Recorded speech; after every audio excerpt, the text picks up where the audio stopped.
મિત્રો, આજે આપણે જાણીશું પગાર સ્લિપ ડાઉનલોડ ક્યાંથી કરવી કર્મયોગીની અંદર. તો આવી રીતે કર્મયોગી તમે ખોલશો એટલે આવી રીતે હોમ પેજ ખુલશે. એની અંદર ઉપર ખૂણાની અંદર આડા 3 એરા આપ્યા છે, એના પર ક્લિક કરશો એટલે અહીંયા એમ્પ્લોય મોડ્યુલ હશે બીજા નંબરનું, તેના પર ક્લિક કરવાનું. તેના ઉપર ક્લિક કરશો એટલે નીચે અહીંયા પે સ્લિપ લખેલું છે છેલ્લા, એના ઉપર ક્લિક કરવાનું. અહીંયા તમે ક્લિક કરશો એટલે અહીંયા બતાવશે, બરાબર. રેગ્યુલર એ તો એમનામ જ રાખવાનું. સાલ 2025, બરાબર. મહિનો, અહીંયા તમારે મહિનો, જે મહિનાની પગાર સ્લિપ ડાઉનલોડ કરવી હોય, જોવી હોય તો તે અહીંયા સિલેક્ટ કરવાની. દાખલા તરીકે મારે 8મા મહિનાની ઓગસ્ટ મહિનાની કરવી છે. ઓગસ્ટ મહિનો સિલેક્ટ કરી અને સર્ચ ઉપર આપવાનું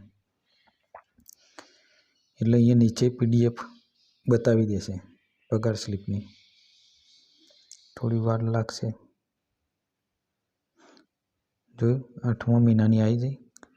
આ રીતે તમારે છે ને 9મા મહિનાની કરવી હોય તો ઓગસ્ટની જગ્યાએ સપ્ટેમ્બર મહિનો સિલેક્ટ કરી અને સર્ચ કરશો એટલે અહીંયા નીચે 9મા મહિનાની PDF પણ બતાવી દેશે, બરાબર. આ રીતે તમે પોતાની PDF ડાઉનલોડ કરી શકો છો અને જોઈ પણ શકો છો. અમારો વિડીયો ગમ્યો હોય તો લાઈક કરજો, સબસ્ક્રાઈબ કરજો.